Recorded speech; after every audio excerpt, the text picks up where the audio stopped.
Hey, True Believers, Englentine here with another episode of Comic Book Origins, where we take a look at the very first appearance of any comic book superhero, villain, or team. This time around, we are looking at the very first appearance of Moon Knight, created in 1975 by Doug Minch and Don Perlin. At first, it really seemed like they didn't know what to do with Moon Knight. We're going to find out in this first one that he is the villain of the story, hired to take out the Werewolf by Night. And then he was brought back as a demonic apparition of himself. So Len Wein and Marv Wolfman actually liked the character. They decide, okay, wait a second, no, we need to rewrite all of this so he's a hero. And they give him his own backup story in the Hulk. He gets a reputation for being a Batman clone. And then he's given his own series. And in one of those series, he's brought back as a schizophrenic. And the schizophrenia is brought on by the roles he had to play in the past. A very interesting and very strange character indeed. This is a commission video. Usually I say go on over to Ko-Fi. You can commission a video, but I'm closing them down for a while I catch up because I'm far behind, and I want to apologize to everybody for that. And I am going to be working very hard to get these done. With all that aside, let's jump into Werewolf by Night, number 32, the first appearance of Moon Knight. And as always, we take a look at the cover first, and this is a very busy cover, and you can tell right away that Moon Knight doesn't look like the Moon Knight we're going to get. Now, of course, we see the onlookers. They're looking into what looks like a stairwell. That's a stairs on the right side, a garbage can on the left. So they're in front of some sort of apartment building. Moon Knight and Werewolf by Night are fighting, but it looks like Moon Knight, even though they're standing right next to each other, threw a whole bunch of moon blades at him, and Moon Knight must not be good at aiming because his bunching is horrible. One of them, you got one in his right shoulder, then you got a knife in the werewolf's left shoulder, one in his ribs, but there's one in his arm that looks like it would have hit long after the other three because it hit in such a spot on his arm that it would have been as he was reaching for his shoulder. So maybe he was throwing them one at a time. I'm assuming they're bunched because he's got a bunch of knives in his other hands as well. So also we have a young lady laying down there, I guess for eye candy, but she really needs to learn how to put on lipstick because she's got that clown lip thing going on. And the book opens on an old-fashioned splash page. Tough. I usually ain't, but when the full moon pokes its ugly puss into my life, I turn into the werewolf, and nobody messes with a dude dressed in fur, claws, and pure mean. So why didn't somebody tell that to the stalker called Moon Knight? Fast, brutal, and armed with everything to produce a scream, he was wasting me with no doubt about it. And every time I tried to slash back at the weirdo, my hand exploded in a fire labeled agony. I have to say that's on him. When I shop for agony, I always pick the one that's labeled lilacs. Second night, the werewolf whimpered in pain. His hand was broken, shattered, and the blood he wanted to see so badly would be his own. Get up, you mangy freak. Get up so I can knock you down again. Even if his voice hadn't been muffled by a mask, the words would still have been Greek to the wolf. But it was the tone of the Moon Knight's voice which enraged me. So I got up in a lunge. Had the werewolf been able to employ his right hand, perhaps he would have turned his foe's masked face into red hash. And perhaps not. It was called a cestus, as in a glove worn by gladiators in the arena. A cestus is spiked. These spikes were silver. Silver is hell on a werewolf. I hit the filthy alley like an oak felled by a silver lightning, but the lightning wouldn't quit. I hate cowards who run, screams Moon Knight. Okay, if the book continues to do this, I'm going to be a little bit irritated. But did you notice that he's talking about the wolf in third person, then he's talking about it in first person, then for some reason the dialogue boxes change colors?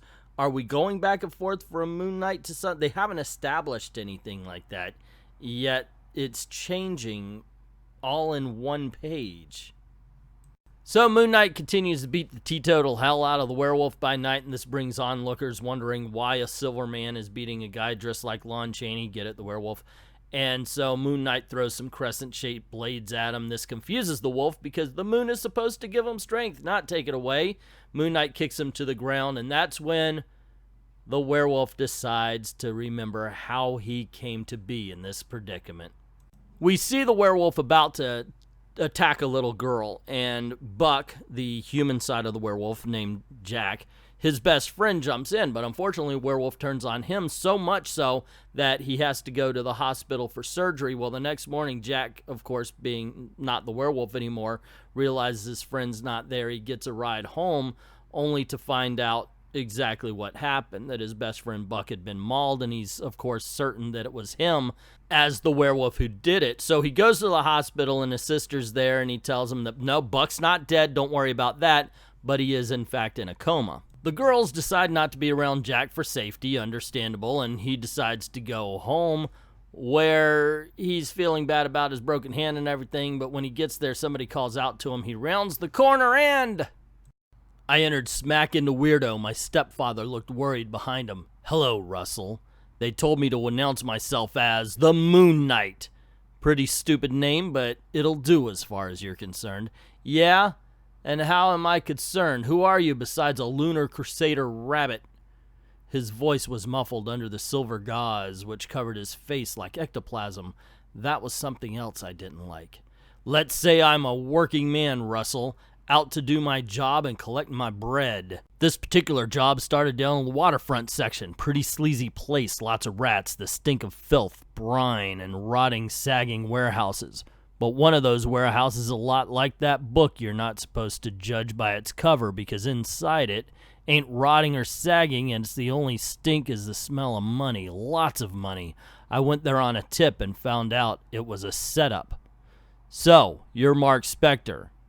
I'm Spector, who are you? We'll get to that in time, Mr. Spector. Right now I find your dossier immensely interesting.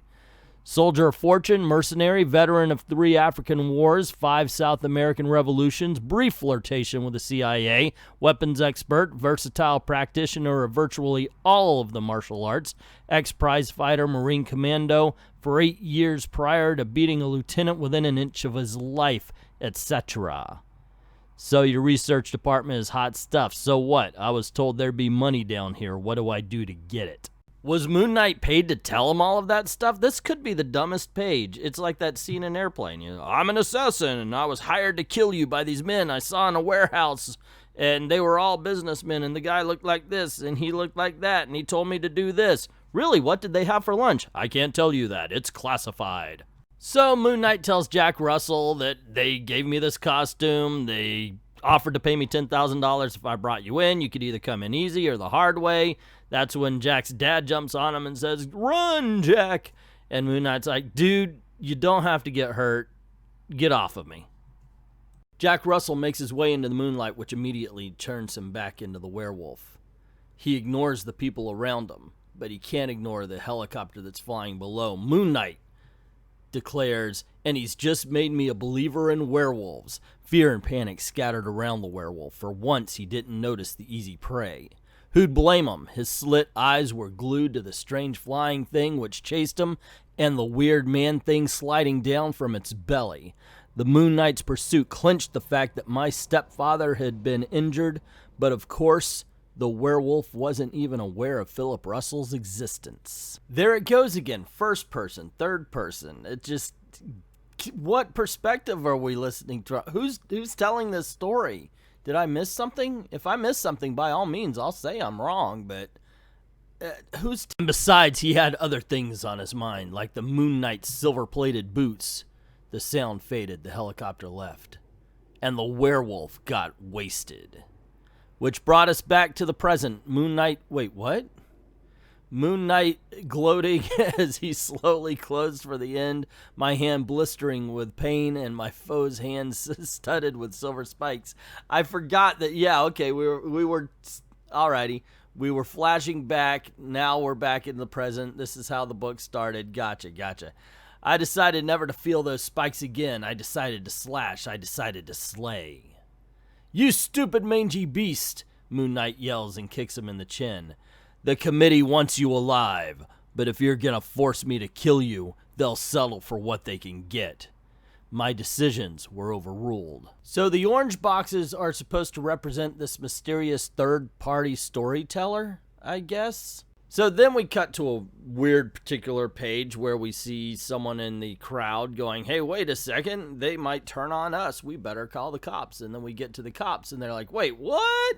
Some comic book dude's fighting a werewolf down in Westwood. A werewolf? That does sound like Northrop's bag. Why don't you call him in? Can't. It's Vic's vacation time, and right now he must be miles away. So we cut to 50,000 feet up. Where will you be deplaning in Haiti, Mr. Northrop? Yes, ma'am, I will. You bet I will. I got business there. For instance, this silver bullet marked with the name Raymond Coker. And then we see some black guy saying, but how did you know? And then some old lady standing near a mask, which is half man, half werewolf. Gisela of the 1,000 years knows all the dark secrets of the soul, my powers of voodoo and the feelings of life from the mask. These are the things. Tell me you are cursed by the mark of the man-beast. That's the way they wrote it, guys. I'm not kidding. And then we cut to a page which is basically setting up subplots. We see Jack's sister, and they're talking about how they're worried about him, and it's like, no, look, he's been through this before, don't worry. When all of a sudden a Frenchman busts in and asks which one is Jack's sister, otherwise both of them are going to have to go with him. And then we cut back to the Moon Knight and the werewolf fighting. I slashed, still favoring my broken hand, and growled in fury as he deftly evaded my raking talons. Where the blazes are the police? What do we pay taxes for? He produced a new weapon now. It looked like a truncheon, and it was definitely silver. Listen, you hairy freak, we could keep this up all night, or you could make it easy and just drop. Maybe it was his words and maybe the punch, but either way, the last straw had fallen, and the werewolf exploded berserk, blasting the Moon Knight with everything he had, and with my right hand. Pain sliced through me like rusty barbed wire laced to a buzzsaw. It filled me. I couldn't see, couldn't move, could do nothing but feel the pain and whine. You know, to be honest, there is a bit of a flowery prose here that I kind of dig on. If they just, you know what, I'll talk about it at the end. I'll just talk about it at the end. Keep moving. And we see that the crowd is actually disappointed that the fight seems to be ending in a tie until Moon Knight knocks the werewolf into in the back of his head with his silver truncheon, knocking him out. We find out that the French guy who kidnapped Jack Russell's sister is French, so nobody pulled any muscles coming up with that name. The helicopter lands, and I guess the Werewolf by Night is knocked unconscious. And then we see Moon Knight dragging him towards the helicopter. Is he supposed to climb the ladder carrying the werewolf? Why didn't they just... Okay, the cops are coming. All the people are giving them a wide berth. But he's still supposed to have time to get to the ladder and climb up the ladder to get the werewolf in rather than the helicopter land, which would seem to be the right way to go.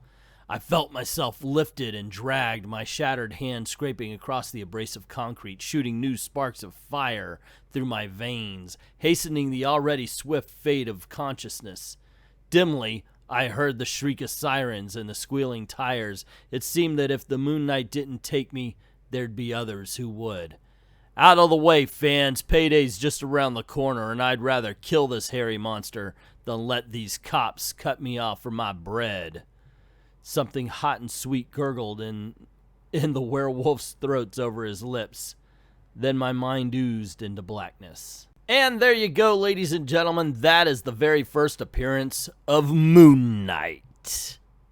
So what did we think? Okay, it was actually not a bad story. It wasn't, it's this mercenary gets hired guy. There's a lot of good to it. I did like the fact that yet we have a villain turned hero. That was kind of cool. But he's not really a villain. He's just a mercenary for hire. I guess that would depend on who he's working for, right? Who does number 2 work for? Anyway, overall, though, I did enjoy it. I do have to say that it's an annoying story because of the shifting perspective. The narrative boxes go from first person to third person immediately in the same panel sometimes. And that is just an unforgivable sin, if you ask me. You know, pick a lane, ladies and gentlemen. Come on, what's up? I don't know if that's part of the story, though. I got to admit, I'm not 100% familiar with Werewolf by Night, so maybe the whole story begins with somebody telling about this situation, so it's all in flashback or something like that. But as it is, it's just confusing. Like, obviously, I'm a new reader. This does not make it easy for the new reader to figure out what's going on. But that aside, I gotta say that, like, overall I enjoyed it. I thought it was a fun, if not extremely silly story to be told. But there you go. What can I say? That's my opinion. What is yours? Did you like the first appearance of Moon Knight? Do you like these comic book origin videos? If so, let me know in the comments below.